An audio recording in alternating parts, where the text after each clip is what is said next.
Olá pessoas, eu sou a professora Annelise e na aula de hoje eu vou resolver algumas questões da primeira fase do vestibular da FUVEST 2021. Bora pra aula?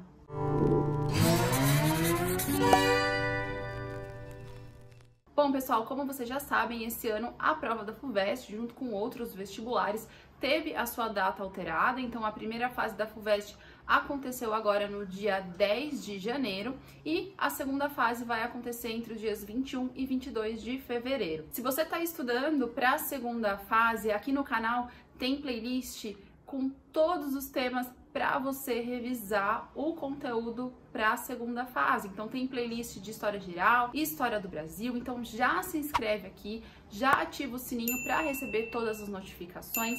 Também tem vídeos sobre os principais vestibulares, então se você está prestando a FUVEST, mas também vai fazer o Enem ou vai fazer a segunda fase da Unicamp, também tem aula aqui também para te ajudar sobre todos esses vestibulares. Apesar das adaptações, apesar das alterações que a gente teve na primeira fase da FUVEST, o estilo da prova permaneceu o mesmo. Os temas de história, pelo menos, foram temas clássicos que sempre são abordados pela FUVEST. A forma de abordar também o conteúdo foi basicamente a mesma, bem objetiva, bem direta. A prova da FUVEST é uma prova mais conteudista, algumas pessoas podem gostar disso, ter facilidade com isso, outras nem tanto, mas esse é o estilo da prova, o estilo clássico dela, e nesse caso de 2021 isso não se alterou. No caso aqui do vídeo, eu escolhi duas questões que eu achei mais relevantes para a gente resolver aqui, até mesmo para você estudando para a segunda fase, mas esses foram os temas que a prova de história abordou. Vamos lá. Teve tema aí de história da América Espanhola, América Portuguesa, com a ideia da colonização e da interiorização da colônia, uma questão bem objetiva sobre a economia do Império aqui do Brasil, uma questão sobre as revoltas da Regência, Primeira República, período entre guerras, Renascimento e uma questão sobre a gripe espanhola. No caso aqui do vídeo, eu escolhi duas questões, uma sobre as revoltas da Regência e outra sobre a gripe espanhola para resolver com vocês. Primeiramente, eu vou resolver a questão sobre a gripe espanhola, que demandou um pouco mais de trabalho e de análise, ok? Então, eu vou colocar a questão aqui na tela para vocês. Ela é um pouco mais longa, porque ela tem duas tabelas para a gente fazer uma análise e depois vem a questão. Então, provavelmente, se você respondeu essa questão lá na prova, você teve um pouco mais de trabalho, talvez demorou até um pouquinho mais de tempo para resolver. Mas se a gente for pegar a ideia da questão em si, ela não é tão difícil. Se você estudou sobre as epidemias, as pandemias ao longo da história, se você estava ligado também em estudar um pouco sobre a pandemia do novo coronavírus, claro que a pergunta não trouxe nenhuma comparação, mas a gente pode e deve sim comparar indiretamente as situações, ok? Então, de novo, né, eu já falei isso aqui no canal sobre o vestibular da Unicamp, mas para a FUVEST também, fiquem ligados nas atualidades, naquele ano que você está prestando o vestibular, isso é muito importante. Então vamos lá, a questão começa assim. Leia com atenção os dados do quadro e da tabela relativos à epidemia da gripe espanhola na cidade de São Paulo em 1918. Aqui no canal eu tenho um vídeo sobre as epidemias ao longo da história e eu falei da gripe espanhola. Se você quiser dar uma olhadinha no vídeo, eu vou deixar ele aqui. Mas o quadro, ele traz aí, então, primeiro as regiões dentro da cidade de São Paulo e depois vai falar sobre os bairros e sobre a condição dos tipos de moradia e dos benefícios que existiam naqueles bairros, naquelas moradias, certo? Fiquem atentos a esses quadros. Então ali a gente vê, né, de forma geral, o centro, né, região central com a Sé e a Consolação. As características topográficas são importantes também, então são terrenos altos e patamares, e as classes sociais que moram nessa parte da cidade. Então, nessa época, na região central, a burguesia e as classes médias. Mesmo que você não é de São Paulo, que você não conheça, essa tabela aqui, esses quadros, eles te dão essa informação, tá? Depois a gente tem a região chamada de intermediária, são os bairros da Liberdade, Bela Vista, Santa Efigênia e Santa Cecília. Ali as características topográficas, colinas e patamares. E classe social, classes médias e principalmente proletariados, trabalhadores. Região periférica do Bom Retiro, do Brás, da Moca e do Belenzinho, a gente tem terraços fluviais de baixadas relativamente enxutas e planícies sujeitas a inundações periódicas. Essa é uma informação importante na questão da saúde, tá? E quem mora nessa região? Proletariado, certo? Lembrando que Bom Retiro, Brás, Moca, região de São Paulo, onde a gente tem as indústrias e onde tem, obviamente, muita gente que trabalha nessas indústrias. O próximo quadro, a gente pode perceber ali, né, os tipos de moradia, essas características. No caso do centro, onde a gente tem a burguesia e a classe média, temos ali mansões, sobrados e edifícios administrativos. Com isso, os benefícios são importantes. A gente tem sistema de água, de esgoto, luz elétrica, telefone, linha de bonde, enfim, coisas ali que são importantes na situação da saúde também, tá? Na região intermediária, sobrados, chalés e cortiços, aí a gente vai ter bondes, água, esgoto, luz e telefone só nas áreas próximas do centro, né? E na região periférica, nós vamos ter os cortiços, né? As habitações coletivas e algumas vilas operárias. Nesse caso, a gente tem bonde, iluminação elétrica só nas principais vias públicas e serviços precários de água e esgoto. Essa informação é extremamente importante, tá? Da mesma forma que a gente tem hoje a pandemia do coronavírus e a gente tem que pensar na questão de lavar as mãos, da higiene, da aglomeração, isso também era válido na gripe espanhola, certo? E depois a gente tem uma tabela com a mortalidade da gripe espanhola em São Paulo pelos distritos entre os meses de outubro e dezembro de 1918. Aí nós vamos ter os bairros e vamos ter a quantidade da população de óbitos pela gripe espanhola e da mortalidade por 1000 habitantes. Fazendo a análise dessa tabela de óbitos, eu já vou trazer aqui a análise antes de entrar nas questões, nas alternativas, perdão, porque daí fica mais fácil.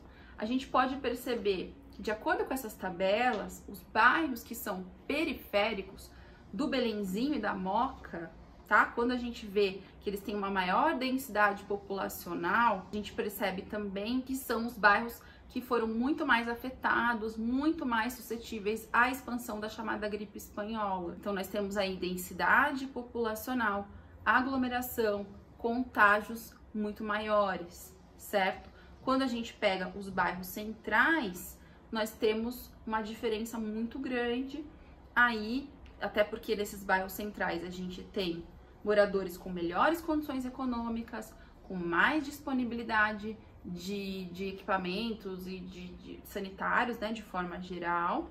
E se a gente fizer a mesma comparação entre os bairros elitizados e as áreas periféricas de 2020 em São Paulo, a gente vai ter basicamente a mesma ideia e a mesma dinâmica, tá? Se vocês repararem, eu vou até deixar aqui algumas notícias para vocês estudarem.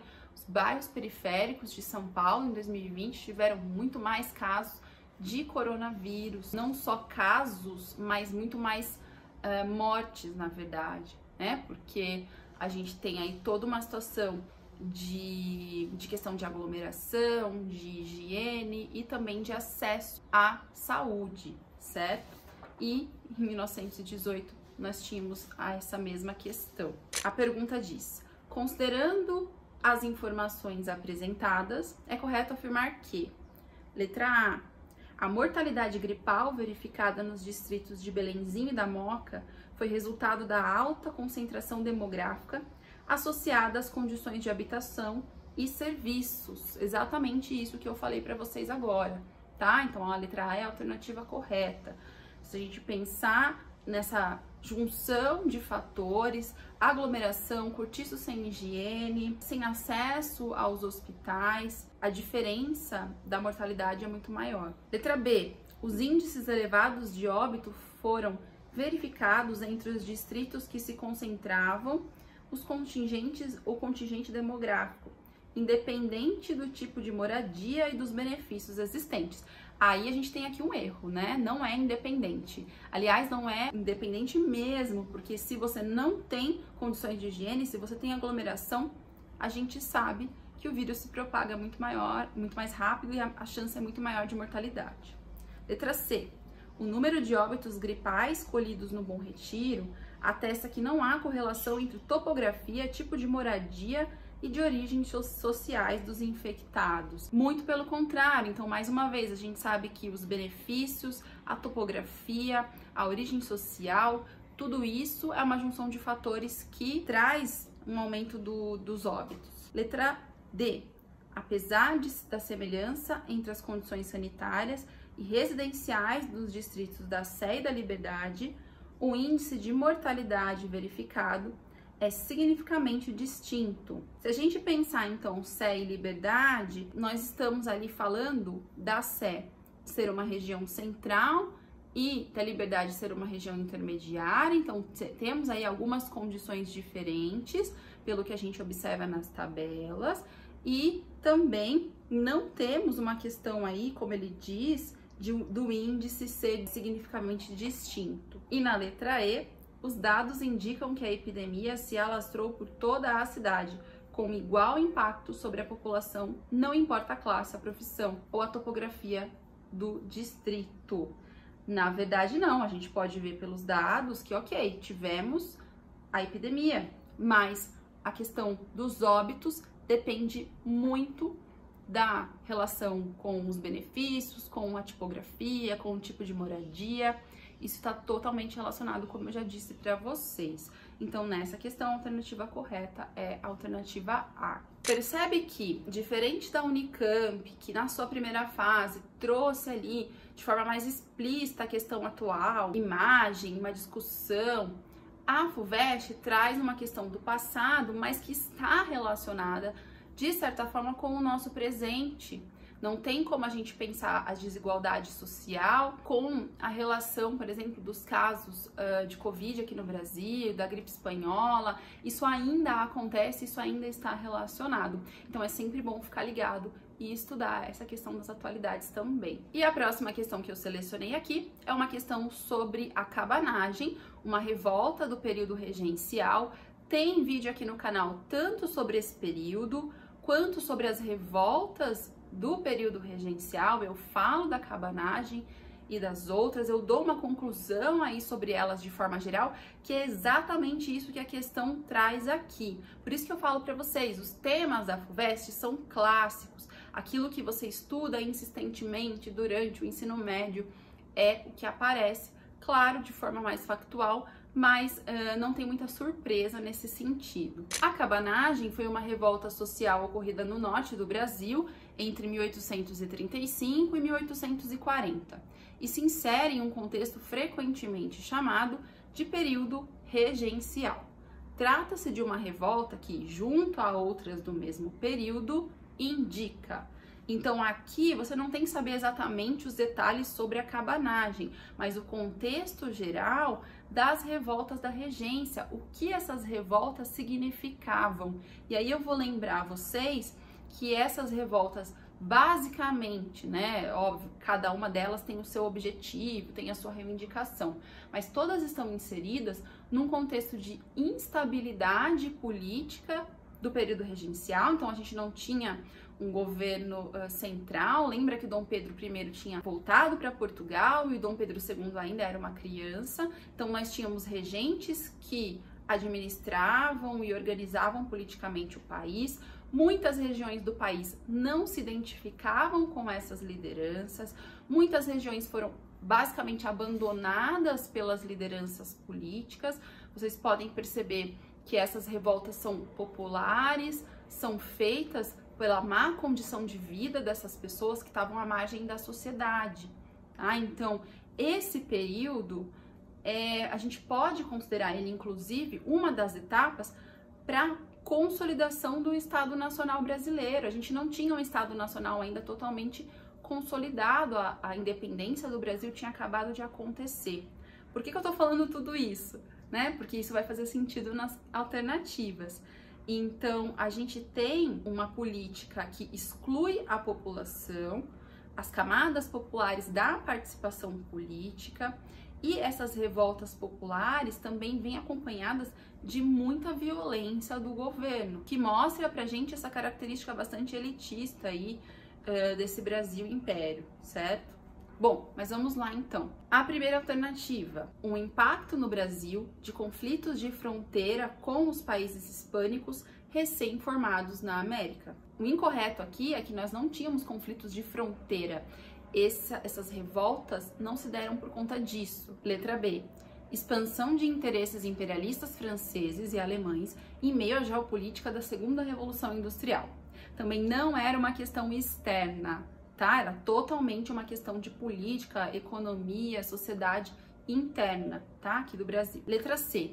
A capacidade negociadora das elites imperiais em evitar que questões regionais desembocassem em conflitos armados. Totalmente correta historicamente, né? Não houve essa capacidade. Pelo contrário, né, pessoal? Esses conflitos foram extremamente violentos, não houve de início controle do Império sobre isso e se precisou da violência no sentido de reprimir essas revoltas, certo? Letra D.